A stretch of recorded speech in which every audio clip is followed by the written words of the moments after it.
Okay, let's dive into this. Welcome to today's Explainer, where we're breaking down a seriously explosive report from the Dark Dossier investigation.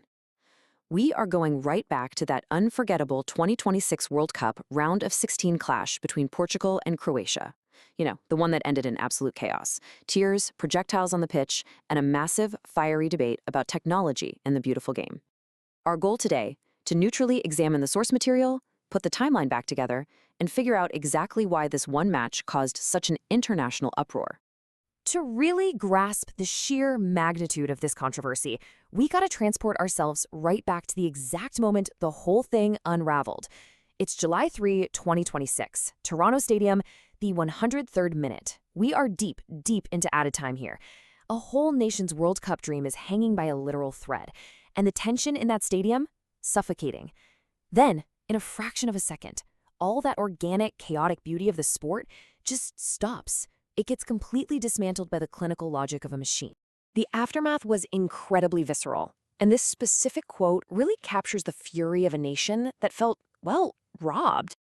Croatia's head coach, Zlatko Dalic, did not hold back in his post-match presser. He stated that these decisions literally killed the emotions of the game and take the joy out of football. It's a heavy statement, right? The Dark Dossier highlights this raw, emotional reaction to frame our central conflict. Human passion colliding head-on with cold, unfeeling data. So that brings us to the core investigative question outlined in the report, the big mystery we're looking at today. Did VAR actually steal a World Cup dream, or is this just the cold, unforgiving logic of a machine doing exactly what it was programmed to do? It's a mystery of millimeters and microchips. To unravel it, let's look at how the match actually played out. Section 1, Anatomy of the Match. A real pressure cooker environment. You see, this wasn't just your run-of-the-mill game. It was a massive round of 16 showdown. You've got two absolute legends, Cristiano Ronaldo and Luka Modric, leading their nations in a brutal winner-go-home scenario. The timeline is just an absolute emotional roller coaster. Look at this. 53rd minute, Croatia strikes first. Ivan Perisic puts it in 1-0. But it doesn't hold. 68th minute, Ronaldo equalizes with a penalty. Then, absolute heartbreak for Croatia in the 94th minute when Gonçalo Ramos powers in a header. Portugal goes up 2-1. But then, the 103rd minute, Josko Gvardiol pokes the ball into the net. The stadium goes absolutely wild. It looks like a miraculous equalizer for Croatia. But as we know, the drama was literally just starting. Now, before we get to that disallowed goal, let's take a look at the number 41.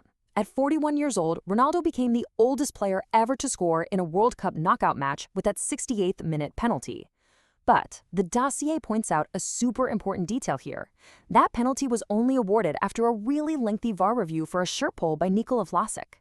So technology had already played a huge, highly scrutinized role in changing the course of this game way before the final whistle. Section 2. The Forensics. SNICO Technology. Okay, so what exactly is SNICO? Basically, it's a technology that uses microchips embedded right inside the try-on to match ball. Its whole job is to detect the absolute faintest of vibrations, tracking exactly when and if the ball is touched on a microscopic level. So the crucial point is, this incredibly sensitive piece of hardware was brought into the biggest tournament in the world to make these split-second calls. Here's the exact sequence of that fateful 103rd minute VAR check. Step 1. The ref checks the TV replays to see if Igor Matanovic grazed the ball with his header attempt, but the visual evidence is completely inconclusive. Step 2.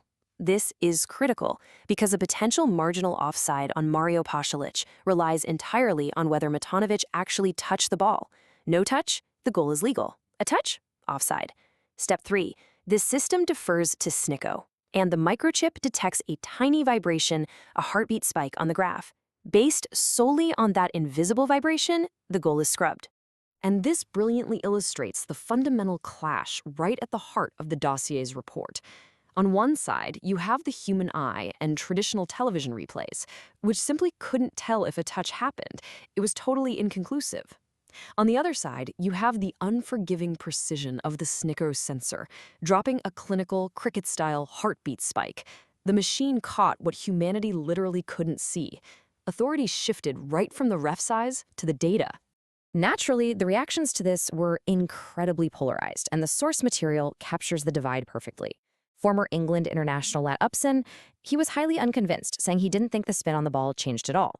Then you have Croatian midfielder Petra Sušić demanding answers, asking how such a complex decision gets made in 1 second. But on the flip side, Portugal's coach Roberto Martinez defended the tech, arguing that a microchip provides absolute certainty with no subjective opinion. You can really see the dividing line here between trusting your own eyes and trusting the hard data. Section 3. VAR Inconsistencies Explored. Let's move to and see how this builds the frustration even further. Because the anger from the Croatian side wasn't just about this one isolated moment, it was heavily fueled by perceived double standards. Fans felt a deep sense of injustice about how and when this tech is applied. The report compares the applications. For Croatia, it was incredibly strict. A microchip detects a vibration invisible to the human eye, and boom, goal disallowed. But earlier in the tournament, the data shows Sweden actually benefited from a much looser interpretation, getting an offside decision overturned using the exact same system. When the rules feel this fluid, the clinical nature of the tech starts feeling less like justice and kind of more like a roll of the dice. This perceived inconsistency sparked a massive wave of conspiracy and anger online. The investigation highlights a specific sentiment blowing up on social media. The system is being used to protect the big dogs of the tournament. The narrative just spread like wildfire, that the tech was being weaponized to make sure global icons like Ronaldo stayed in the spotlight, while smaller nations like Croatia paid the price. Regardless of whether that's true, it clearly highlights a severe erosion of trust in the officiating. Section 4. The human cost. Beyond the microchips, the graphs, and the internet conspiracies, we really have to look at the human element here. Because while the tech is cold and clinical, its impact on the players and fans is deeply, painfully human. To quantify that chaos, just look at the number 19. That is the unprecedented 19 minutes of stoppage time tacked on to the end of this match because of endless reviews in the fallout. When the final whistle finally blew after those agonizing 19 minutes, it was pure devastation. Croatian players absolutely swarmed the referee in disbelief, and fans started hurling rubbish and plastic bottles onto the pitch in protest. The structure of the game completely melted down. And perhaps the most poignant takeaway from the source material is the fate of Luka Modric. This was, in all likelihood, the final World Cup for the legendary Croatian captain.